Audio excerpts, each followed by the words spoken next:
Let's jump over to the main slate, and there are games on Saturday, games on Monday, obviously the Thursday night game, but the main slate will be the Sunday set of games. So, who do you like for stacks in this one? This one could be chalky, but I do like Baker at 6K and Chris Godwin at 6.2K against the Jaguars. Both are coming off a huge week. It was arguably the best game of Baker's career. Aside from the one where we saw him, beat the Raiders without even knowing the playbook. But this was actually his best game. So, like I said, it's probably pretty chalky. I do want to ride the wave here because I've been attacking this Jags defense. They've been really shaky, banged up secondary. So it could end up being less chalky than I think. People are always hesitant to invest in Baker Mayfield. But he's playing at such a high level. I'm going to do that. He's been targeting Godwin at an insane rate the past couple of games. 38% to be exact. So I like the idea of stacking these two. Sure, you could throw Mike Evans in there. Why not? But I do like Godwin this week. This stack is ideal if Trevor Lawrence plays. I think if it's CJ Beathard, I might shy away. But for a more contrarian stack, I love Kyler Murray at 6.4K and Michael Wilson at 3.7K against the Bears. Way more under the radar stack here. The Bears defense has been very good since they got Montez Sweat back in week 9. They have a very good run defense, but their secondary can be shaky at times. And Michael Wilson returned last week, was held without a catch, but he had a 90% routes run rate. He's been really good as a rookie this year, especially downfield. So he could catch a couple deep balls here, maybe a couple touchdowns. Marquise Brown could be out or even limited. So could be a good Michael Wilson game here. So I think this stack is very sneaky because I can't imagine Michael Wilson is going to be over like 5% owned here. Yeah, I love Wilson. He's too cheap. So I like that stack as well. I'm going Nick Mullins, Justin Jefferson. Liked Mullins last week and he came through. It's just some of these backup quarterbacks, they're going to stand in a pocket and just sling it. And Mullins is one of those guys. We know Detroit can put up a big number on offense. And I think this is kind of the true spirit of these stacks. You have below average kind of backup caliber quarterback who's super cheap, but then you have an elite wide receiver who just by himself could get Mullins to respectability numbers wise. And Justin Jefferson 8,100 is actually pretty cheap for him as well on DK. So I want to take advantage of that in what could be a potential shootout indoors. So like those two, and then Joe Flacco, Amari Cooper, David Njoku. If CJ Stroud is back, this would obviously be ideal. But Flacco's cheap, 5,500 on DK. Cooper is only 6,400, and then Njoku's 5,300. And those have been his guys. He's been slinging it all around. Another guy who's just going to kind of stand in there, throw the ball down the field, get the ball to his top playmakers. So like Flacco, Cooper, Njoku at Houston as well. Another indoor one too. Yeah. All right, who do you like for dart throws? So quarterback, I do like Taylor Heineke at 4.8K against the Colts. He's getting the start here. So, yep. He has a ton of weapons in this offense. He has some rushing upside. So I think his upside's worth at this price. And, the Colts play at a super fast pace, which can elevate the play volume of the opposing team. Would want, Michael Pittman to be active here to really, push the Falcons to be a little bit more pass heavy. But like him here, I think we're in agreement with Deontay Foreman being a good dart throw. I'll let you talk about him, but I love a couple receivers here, and Treylon Burks at 3.1K against the Seahawks. It's unclear if it'll be Will Levis or Ryan Tannehill. Probably won't matter for Treylon Burks' sake, but he's seeing a ton of playing time. Last week he had a 90% routes run rate, caught 3 passes for 62 yards, but he's a guy that just sees a ton of targets downfield, can get some design runs. He's really athletic, so he can do some damage with just a couple of carries. So he has more paths to a real ceiling game than most 3.1K type of options. So love him. I obviously love your Flacco, Amari Cooper, Njoku stack, but you can also throw out Cedric Tillman to be contrarian at 3.3K. Same situation. Flacco's slinging around. They're at Houston. Tillman had a really solid game despite Cooper and Njoku both going off. So it's going to be hard to cover, both Cooper and Njoku. It could leave Tillman wide open at times. So love him at 3.3K. And then at tight end, I'm going just insane dart throw. This is probably stupid, but Elijah Higgins at 2.7K against the Bears. Only use him in just massive GPPs. But last week he had a 33% routes run rate. A lot of that had to do with Trey McBride. He left the game briefly, then came back. But Higgins was solid. 4 catches, 44 yards, and a touchdown. If you remember, like when we were doing our best ball dart throw episode, I threw him out there as a potential like 24th round type dart throw. When he was on the Dolphins, I thought there was a chance he could be the Dolphins starting tight end. He's actually a wide receiver, so he has pass catching upside. So if Marquise Brown is held out, they could use him creatively in 2 tight end sets with McBride on the field. So just sprinkle him in, very low median projection kind of guy. But he has a pretty solid ceiling for, a guy that's probably going to be 1% owned or fewer at 2.7K here. Yeah, I like that. He's been showing well. I feel like he's looked good out there too, past the eye test. Gives them some extra juice because they couldn't get anything going with the receivers last week. I like Higgins as well. I like running back Kareem Hunt. He's coming off a rough. Really, the entire Brown backfield is coming off a rough game.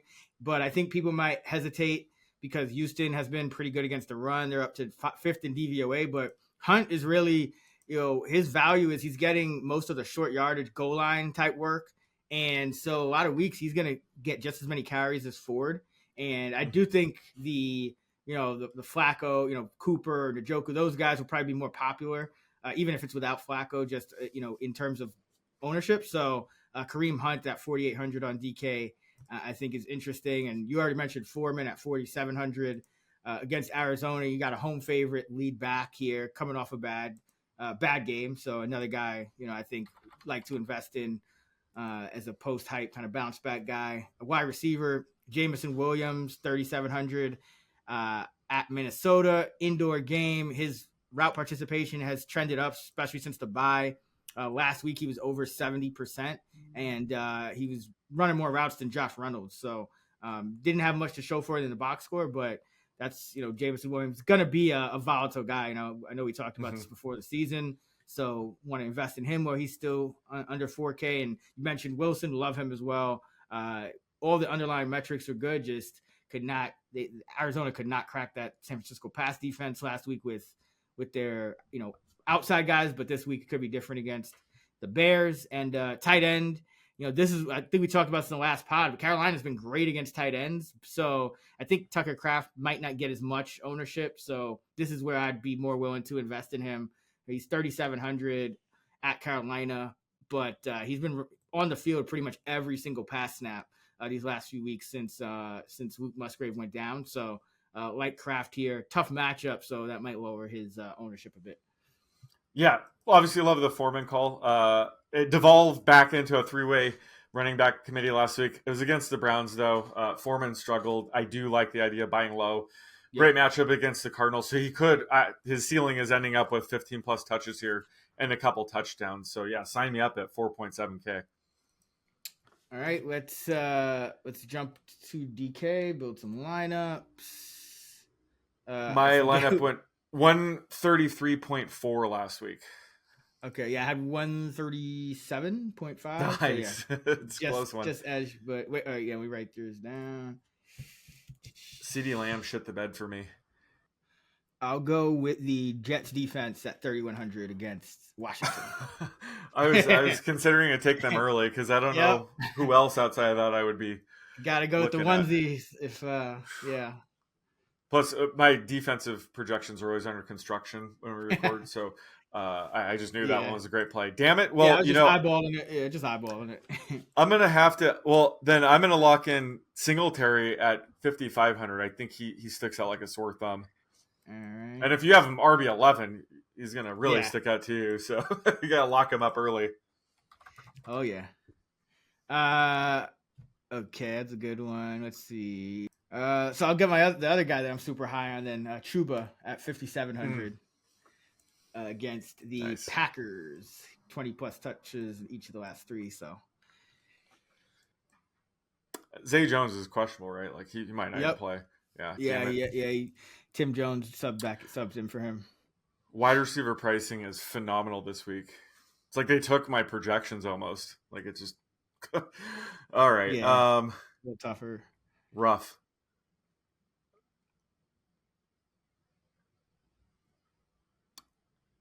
Um, I he's not standing out like a ton of value, but I do like Jake Ferguson at 4,900. Okay. It's like the 5th or 6th price tight end on a very thin slate. So yeah, I'll go with him. Should be a pass heavy game against the Dolphins. Yeah, definitely. Should be a good game. Yeah, yeah. All right. I'm gonna go lock in Nick Mullins at quarterback, 5,300. Gonna Figured that.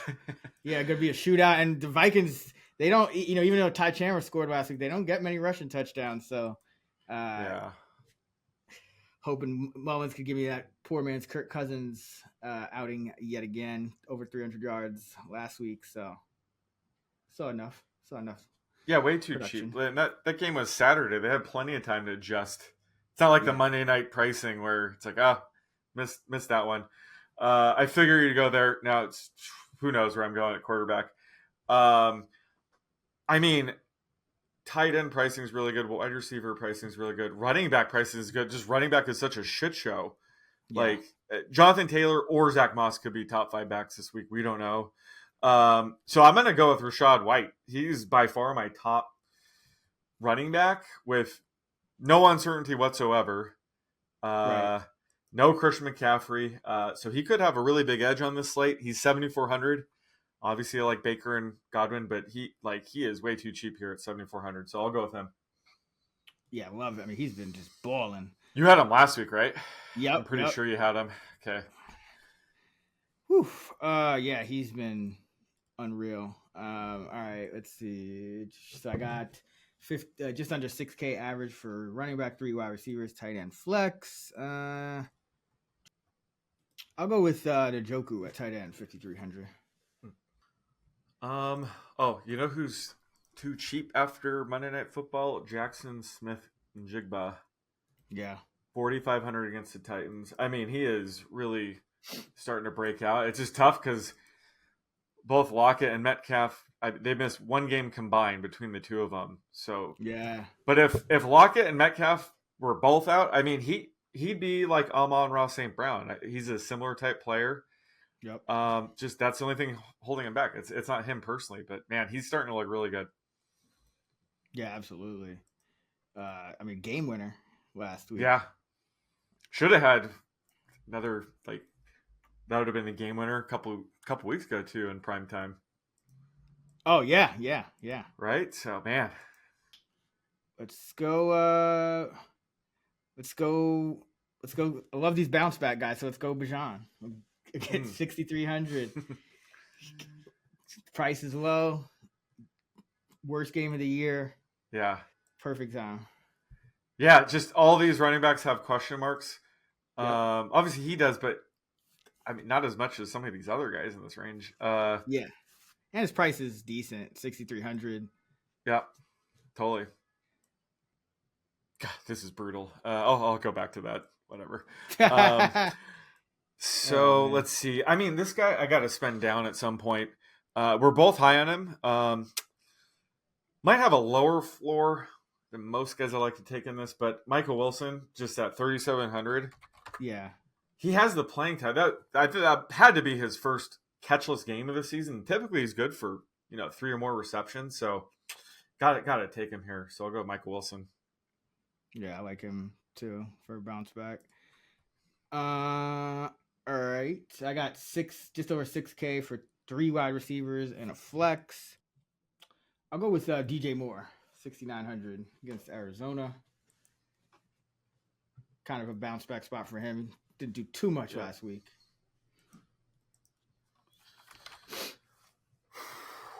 Man, defense is killing me. Still can't find anybody. God, I got those Good Jets. Lord. Yeah, how are the Jets not going to be over 80% rostered? I don't know where else you can go. I can't even trust the Packers defense if the Panthers is going to run it 50 times. Yeah. Man, okay. I'll have to go back to that. So I have 6K remaining per player. After defense will be a little bit higher. I'm gonna go with, let's see, what position do I want to attack? Screw it. I'll go with Garrett Wilson. I don't love it, but a little too cheap at 5,800 against the Commanders. I'll go Mike Evans, 7,600 against Jacksonville. Keep riding the wave. And thank you for calling Johnny's Appliances. Yeah. Who's that? Oh, sorry. Someone called me. No. Sorry. Sound like Johnny's Appliances, like Johnny Smith. Like yeah. Wait, is that a sign? No. Yeah. Johnny Smith. No, 2,900 too much. Didn't he have like a 33% route run rate? That was crazy. Yeah, but he caught like a 60-yard pass and only scored. He stepped out at like the 7 by accident. The entire Falcons experience right there, trying to project them. Okay, so I need to go with a quarterback here. I'm probably targeting this Bears Cardinals game. Which guy do I want? Let's go with Justin Fields at 7,100. All right. Block your DJ Moore. Right. Yeah. Exactly. Yeah. Have to hope he doesn't run too many in. Yeah. Yeah. Let's go super cheap at wide receiver. Let's go Traylon Burks, 3,100. Nice. Just a dart throw, but kind of lets you go studs and scrubs. I'll do this. So I'm gonna go Amon-Ra in my flex at 8,200 against the Vikings, who just give up a ton of completions underneath. Perfect spot for him. So give me that. So I have 2,900 to figure out while you pick which defense I'm going to take, and I still don't know. All right, I'm going to go. So I have 6,700 for a flex. I could go DK Metcalf, Tony Pollard, Travis Etienne, Zach Moss, Aaron Jones, Amari Cooper, Laporta, Ridley, Walker, Godwin, etc. I'm going to go DK here, though. I already got Traylon Burks, so hopefully maybe get a little sneaky shootout in Tennessee. Oh, there you go. But either way, I mean, Tennessee's been bad against number one receivers. I mean, they've been bad in the passing game, period. We saw, who was it? Noah Brown as the de facto number one receiver for the Texans go off after 2 invisible games. So, DK coming off a nice last drive on Monday night. Go back to him here. All right, so I have 2,900 left. I can go with like the Bears defense, the Dolphins against the Cowboys. I don't want to do that. The Titans and what's now going to be a shootout because you're taking everybody. So I'm going to go. That's why I went with Fields instead of Kyler. Yeah. I'll go with the Bears defense. The Bears defense has been amazing. They're 2,800. Yeah, could get some turnover sacks. I have Michael Wilson, but that's fine if they, if the Bears get a pick six, even more reason to start chucking it deep to Michael Wilson. So I do like it. I have Fields at quarterback, but it could still work. So give me the Bears. But don't make my mistake. Just take the Jets defense like Raybon did. I mean, I like the Bears. 14 or more points in each of the last 3, and they're kind of under the radar. So I do like them. They've been playing a lot better. That sweat deal is looking better and better too. Oh yeah, so good. All right, who you got? Recap. So let's see. Hold on, it's loading. Okay, so I went with Justin Fields at quarterback. At running back, I went with Devin Singletary and Rachaad White. At wide receiver, Jackson Smith-Njigba, Garrett Wilson, Michael Wilson. At tight end, I went with Jake Ferguson. My flex, I spent up and got Amon-Ra St. Brown. And then for defense, I went with the Bears going up against the Cardinals. I got Nick Mullins at quarterback, 5,300 against Detroit. Chuba Hubbard, 5,700 at running back against the Packers, along with Bijan Robinson at 6,300 against the Colts. Wide receiver DJ Moore, 6,900 against the Cards. Mike Evans, 7,600 against Jacksonville, and Traylon Burks, 3,100 against Seattle. Tight end is David Njoku at Houston at 5,300. Flex DK Metcalf, 6,700 at Tennessee, and then the Jets D at home against Washington, 3,100. All right. That is going to wrap it up for our Week 16 fantasy preview episode here on the Fantasy Flex. Don't forget, our player projections episode is out right now over on the Action Network podcast channel. We'll be back with the night shift episode where we break down the Saturday and Sunday night football slates. And then we'll do a bonus episode since we got 3 Monday games this week. We'll do a bonus flex episode covering each of those games. So be on the lookout for that as well. ActionNetwork.com for all of our NFL fantasy and betting content. FantasyLabs.com for our DFS tools and models. Don't forget the Action Network Discord server. Link in the episode description. Sean is on X at @_oddsmaker. I'm at Chris Raybon. We're at those same handles on the free award-winning Action Network app. Have a great holidays, and let's get this money.